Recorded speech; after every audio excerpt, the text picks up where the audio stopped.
conversando, esclarecendo as suas dúvidas com o Dr. Igor, que é terapeuta clínico especializado em iridologia.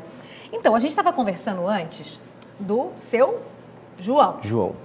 A gente mostrou imagens, pode soltar de novo, produção, imagens do seu João. Ele se curou com essa ciência. O que foi feito? Do diagnóstico até ele estar bem, foi quanto tempo? Flavinha, o primeiro passo, ele precisou entender um padrão que a Organização Mundial da Saúde fala. Em média, 80% de toda doença no mundo está ligada a aspectos emocionais. Olha só, 80%. Muita coisa, né? Muita coisa. Os 20% nós estamos falando de um vírus, de uma bactéria, de uma doença qualquer que foi transmitida, por exemplo. Então, quando ele compreendeu que o problema dele estava no estado emocional, era um bloqueio. Imagina que no cérebro dele, no nosso cérebro, nós temos as pontes que passam as enzimas, as glândulas precisam trabalhar constantemente.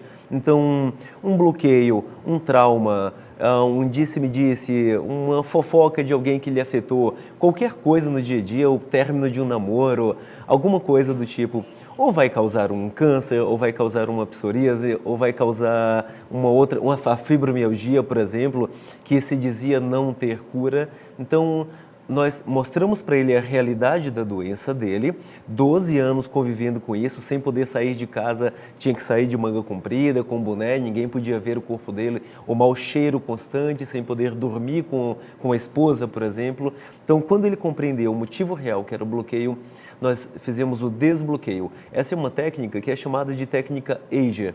Ela inicia aqui pelo timo, com esferas de prata, é um gel que é muito forte, absorvido pela medula já de imediato e pelas vértebras. Os traumas, os bloqueios, geralmente estão alojados na região da vértebra. Então a gente vai lá e faz o desbloqueio. Antes disso, eu precisei identificar o padrão na íris com uma introversão, que é o que nós chamamos, que é um bloqueio, que é um trauma quando aconteceu. Quando você olha a íris, você usa um equipamento? Sim, geralmente eu uso um equipamento para isso. Facilita o trabalho porque com o equipamento eu consigo ver o tamanho da profundidade da lacuna, por exemplo, se é uma psoura, se são raios, como eles estão, onde eles estão.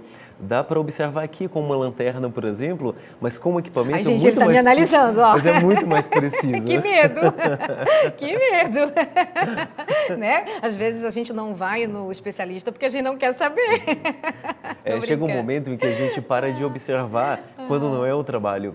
Porque chega um período que você desenvolve uma habilidade tão grande que você quer observar. Então você olha para as pessoas e vê também, né, doutor? Coisas simples às vezes, como dilatação da pupila. Significa que você está feliz nesse momento, que você está bem com o que está acontecendo. A pupila se contraiu agora, você está triste, você está com muito medo, Olha, nervoso. Então, daí a gente observa até mesmo esses padrões. A gente observa onde existe a maior fragilidade na íris, por exemplo, a maior lacuna.